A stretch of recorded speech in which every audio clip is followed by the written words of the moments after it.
तुम्हाला इथं ही माती टाकते दिसत बोर मारलाय का तुम्ही? बोर मारलेला आहे. बोर मारलेलं होतं आणि ते फेल केलं, म्हणजे पाणी लागलं नाही. पाणी जेव्हा आपण बोर मारतो तेव्हा ते एक विशिष्ट प्रकारचे लोक असतात, त्यांना सांगून आम्ही ती पाणी दाखवतात की असं काय काय नारळानं वगैरे करून ती पाणी दाखवतात. पण यांना पण तसंच केलं होतं, पण पाणी लागलं नाही.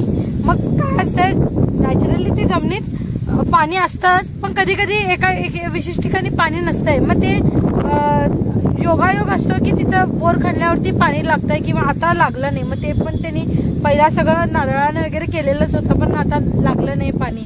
मग अशा काही गोष्टी असतात. ज्यांनी पाणी दाखवायला आले होते ते आता फोन पण उचलत नाहीयेत, असे धूर्त लोक सुद्धा असतात. तर अशांच्या आहारी न जाता तर हे जे बोरमातांचे जे शॅडो निघतोय जमिनीतून ते साचलं होतं आणि ते काढताना ह्यांना साप दिसला आणि काही केलं तो जात पण नाहीये. शेती आहे, शेतात तर साप पकडावेचे नसतात, आम्ही तेच सांगतो लोकांना. पण आता हे कामाचं ठिकाण होतं आणि शेतकरी घाबरतात, त्यामुळे साप पकडावे लागतात अशा ठिकाणी. सिच्युएशनवर डिपेंड आहे.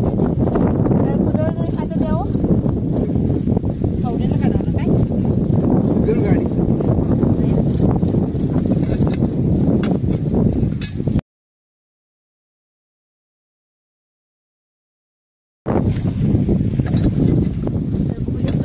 साप दिसलाय, नाग आहे मित्रांनो.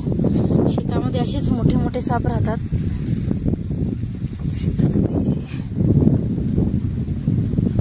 असं पकडलंय.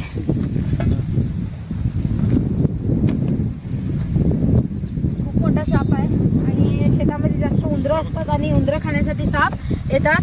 सापाला शेतकऱ्याचा मित्र म्हणतो, पण शेतकरी सापाला घाबरतात, घाबरून मारतात, पण यांनी मारले नाही, त्यामुळे यांचा धन्यवाद. आणि बघू शकता किती सुंदर नाग आहे, केवढा छान त्याचा आकडा जो आहे त्याच्यावरती वेगळीच डिझाईन पण दिसाले ते मध्ये घालायला. तर बघू शकता तुम्ही त्याच्या फण्यावरती किती सुंदर डिझाईन आहे. हे जे दोन डोळ्यासारखे दिसतात तेच त्याच्या खाली पण आहे. म्हणजे अशा वेगवेगळे छटा सापांच्या फण्यामध्ये असतात. आपल्या माणसांचे कसे चेहरे एकसारखे राहत नाहीत, काहीतरी वेगळेपणा असतो, तसंच सापांमध्ये प्राण्यांमध्ये सुद्धा असं असतं. किती सुंदर आहे बघा, नॅचरल सुंदरता आपण ज्याला म्हणतो, किती सुंदर साप आहे.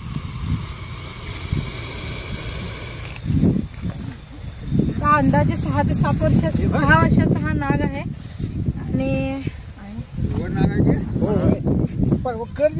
आणि बघू शकता किती सुंदर त्याच्यावरती डिझाईन आहे. जो फणा असतो त्याच्यावरती. आणि हे काम करत होते आणि अचानक त्याला साप दिसून आला. दिसल्यावरती आपण घाबरतो. शेतात तर साप असतातच, इथं तर भरपूर साप आहेत. एक साप पकडून त्याच्यावरती काही तोडगा निघत नाही, असे भरपूर साप आहेत. त्यामुळे काम करताना खास करून शेतकऱ्यांना जास्त त्याचा सामना करावा लागतो. काम करताना म्हणजे सांभाळून करत जा, साप असू शकतात आणि हात पाय आपल्या सापावर पडू नये याची जरी तुम्ही काळजी घेतला तरी सर्पदंशापासून तुम्ही वाचू शकता. अंदाजे 6 वर्षाचा नाग आहे म्हटलं मी, आणि असे कित्येक साप इथं आहेत. तर व्हिडिओ आवडल्यास लाईक करा, शेअर करा, कमेंट करा कसा वाटला व्हिडिओ. नेक्स्ट सेवर शिवानीला फॉलो करा.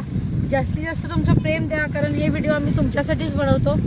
सापांना तुम्ही ओळखावं, सापाची सायंटिफिक माहिती तुम्ही घ्यावी ही आमची इच्छा असते. लक्षात. धन्यवाद. सक्षम भारत टीवी को अगर आपने सब्सक्राइब नहीं किया है तो अभी तुरंत आप सब्सक्राइब कर बेल आइकन को ऑन करें, ताकि हम बने रहे हमेशा आपके साथ. धन्यवाद.